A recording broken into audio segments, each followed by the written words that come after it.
Hey folks, Chad here. And today I want to talk about EFT journaling, how to do them, and why at least I think they work. So EFT is short for Emotional Freedom Technique, and I first heard about it on Mark Passio's podcast, What on Earth is Happening, with his guest Jay Parker. And it's basically when you tap different places around your body in order to kind of get into your subconscious and acknowledge things that have happened and also kind of change your subconscious and how you feel about things. So, if you look up tapping or EFT on YouTube, I think a really great source of it is Brad Yates. He gets into like a lot of topics for sure. He's got a lot of videos.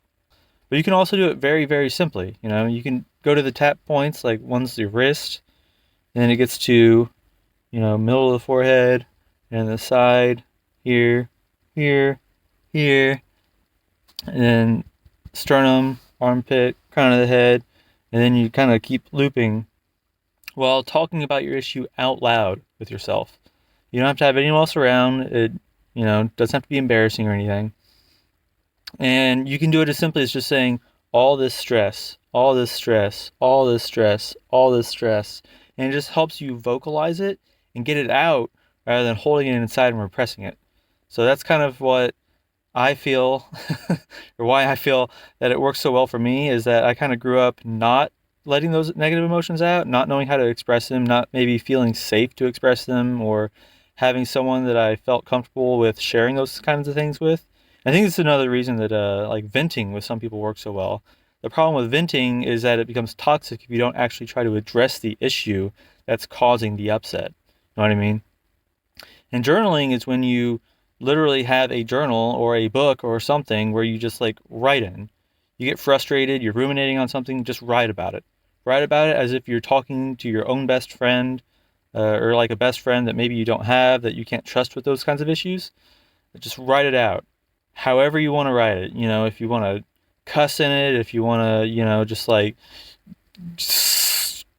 like go crazy with the pen or whatever, just like get it out. And then that's why you usually feel better at the end, is because you were holding it inside, you were repressing it, you weren't acting it out, and you need to get it out. Otherwise it gets repressed, submerged, goes into your subconscious and in your shadow and just like keeps repeating and repeating. It wants out. Let it out. Journaling helps me like go deeper in a subject, whereas EFT helps me feel a subject more. So journaling might be used even in, with positive emotions. So maybe I wake up in the night and I had this really cool idea and maybe I really want to tell someone about it. Well, then like sometimes I can't fall back to sleep because I'm excited about it and it starts ruminating even as a good thing. So grab the journal, write it out a little bit. But also if I'm feeling something and I don't know why, a lot of times that's why journaling is good for me, is I'll start writing about something like I feel this way. It might have been because this one thing happened, or maybe I noticed it at this point and it's like, oh, wait a second. Yeah, because earlier, so and so, blah, blah, blah, and then, get into it a little bit more. And that's usually why I get more into journaling. And you don't have to keep the journals either. So, you can just burn them if you feel comfortable throwing them away and trusting that, whatever. But I usually just burn them. All right, folks. Thanks for watching. Hope this helps someone. Peace out.